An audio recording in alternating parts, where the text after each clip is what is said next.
This man swept floors for minimum wage. He wore safety-pin jackets. He drove the same beat-up car for a decade. And when he died, he left behind $8 million. Ronald Read never made more than minimum wage in his entire life. He pumped gas. He mopped floors. He ate alone at the same diner every week, ordering the cheapest items on the menu. His neighbors thought he was poor. His stepchildren thought he was struggling. Even his lawyer had no idea. But hidden in a modest Vermont home was a secret that would shock an entire community and teach the world a lesson about wealth that Wall Street doesn't want you to know. So how did a janitor with an 8th grade education quietly accumulate a fortune that most doctors and lawyers will never see? The answer will change how you think about money forever. Ronald Read was born in 1921 in rural Vermont, right as the Great Depression was about to devastate America. His family had nothing. He grew up watching neighbors lose everything. His first job, he had to hitchhike 4 miles each way because his family couldn't afford a car. When World War II broke out, Ronald served in the Pacific. He saw death. He saw waste. He learned that nothing in life is guaranteed. After the war, he returned home and married a local teacher. No honeymoon, no fancy wedding, just 2 people starting a simple life together.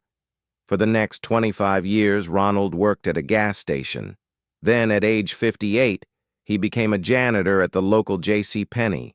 He worked there for 17 more years, until he was 79 years old.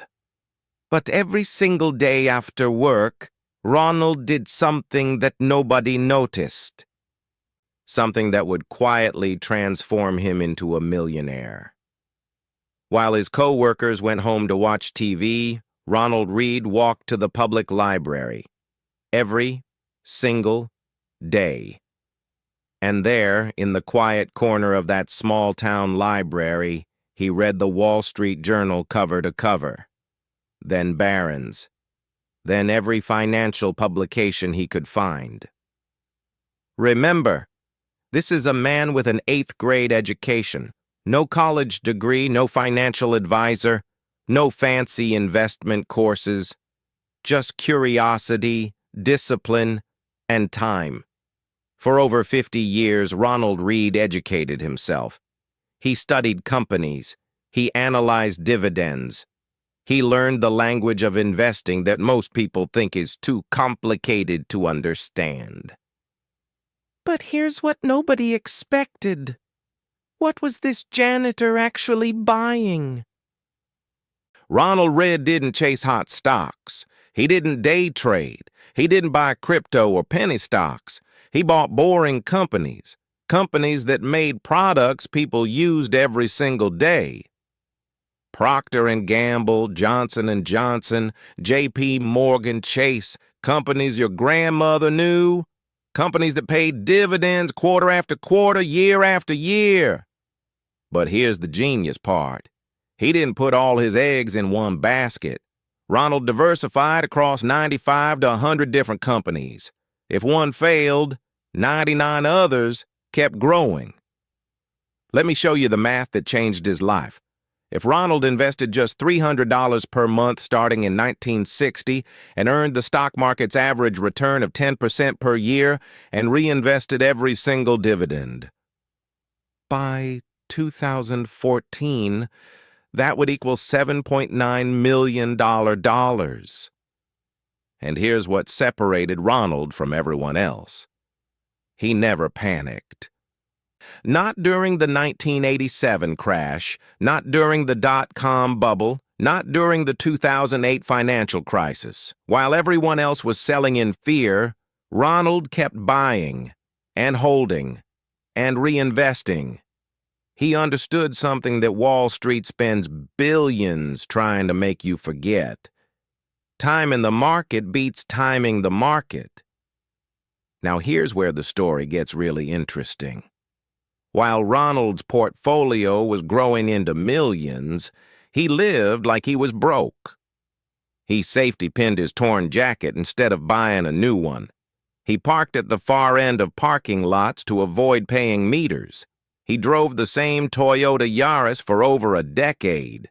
His neighbors whispered, "Poor Ronald, they'd say. He can barely afford to get by." But if he had millions in the bank, why live like this? Was he cheap? Was he miserable? Here's the truth nobody understood. Ronald wasn't depriving himself. He was protecting his wealth. Every dollar he didn't spend on a new jacket was a dollar that could compound.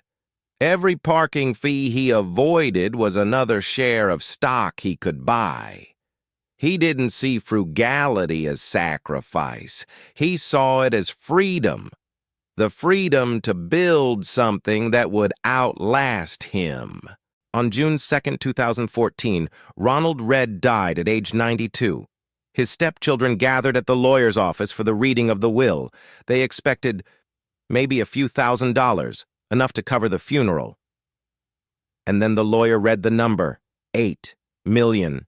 The room went silent. Nobody could believe it.